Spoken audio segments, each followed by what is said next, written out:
If you're a OnePlus fan, perhaps you've already heard about the company's worst-kept secret.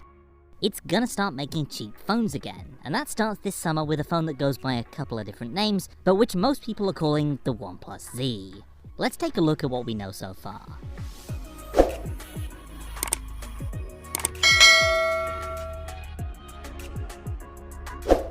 So whether you know it as the OnePlus Z, the OnePlus 8 Lite, Nord by OnePlus, or some other name, this is OnePlus's return to the affordable flagship space.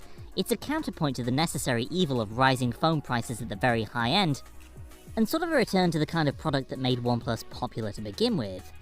For its part, OnePlus has confirmed that it's working on a cheaper phone, and we've reported that it'll be breaking cover in India on July 10th. CAD renders of this thing have been around for a while, so let's take another look at them. The design we see here is definitely quite different to a OnePlus 8 or 8 Pro. There's a flat screen, a different front camera placement, a slightly bigger chin down below, and a squared-off camera hump. And a few of those things certainly make sense for a cheaper phone.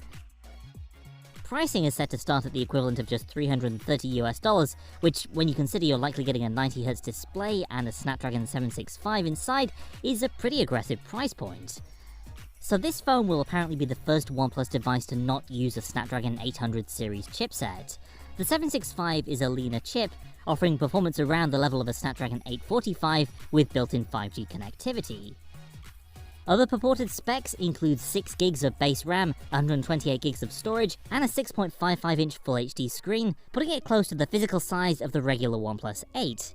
Some trademark OnePlus features have reportedly made it across too, like 30-watt warp charging for the 4300 mAh internal battery. Camera-wise, that quad sensor array around the back should mean photography is much more than an afterthought in this phone. The main sensor is said to be a 64-megapixel unit, likely using some pixel binning magic for added clarity and low-light photography, as well as ample wiggle room for digital zoom. The other sensors are rumored to include a 16-megapixel ultra-wide, and the sensor everyone loves to hate, the 2-megapixel macro camera that might also pull double duty for depth detection. That's a solid foundation to build upon, especially when you consider the starting price in India, and the fact that 765-powered phones from other brands are up to a couple $100 US more expensive. But don't necessarily expect to see the OnePlus Z in the same markets as the LG Velvet or Google Pixel 5 though. There's unfortunately no word on launch plans for this device outside of India and East Asia.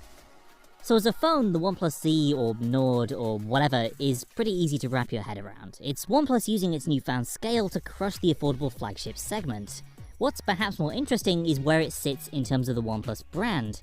Despite what a few people have said, this isn't really a true sequel to the OnePlus X, which launched in 2015 with a cheaper generation-old Snapdragon 801 at the time.